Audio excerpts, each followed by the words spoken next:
السلام عليكم. بخصوص موضوع الاخ صابر مشهور وكلامه عن الحاكم النيسابوري، انا كنت فاكر ان الاخ فعلا مش فاهم، قرا كلمتين وطلع قالهم من غير ما يرجع لحد من اهل العلم، لكن كنت متخيل ان اول ما يسمع الحق هيرجع عن اللي هو فيه. لكن للاسف بعد المناظره اللي عملها اثبت لي انه بيستهبل ومعاند كمان، لانه دخل نفسه في مكان وفي طريق وفي فن هو اصلا مش فاهم فيه حاجه، داخل فيه وبيشغل دماغه وكانه من اعلم اهل الارض. المهم الشيخ ابو اسحاق الحويني وصل له الكلام وطلع وقال الكلام اللي هنسمعه ده من الحديث.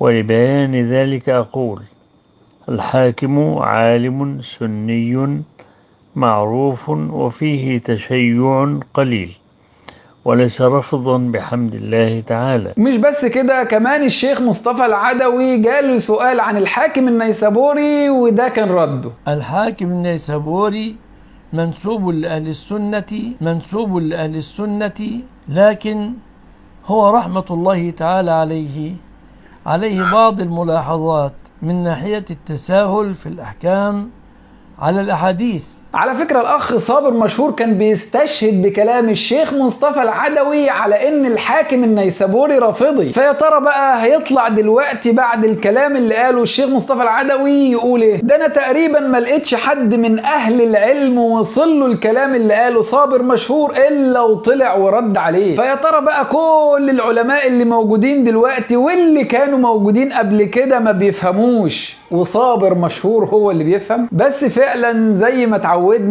اللي يعيش يا ما يشوف. واشوفكم على خير ان شاء الله الفيديو الجاي. السلام عليكم. ألست المصطفى خير البرايا وأكملهم جمالا وانتسابا، بنورك أشرق الإيمان فينا.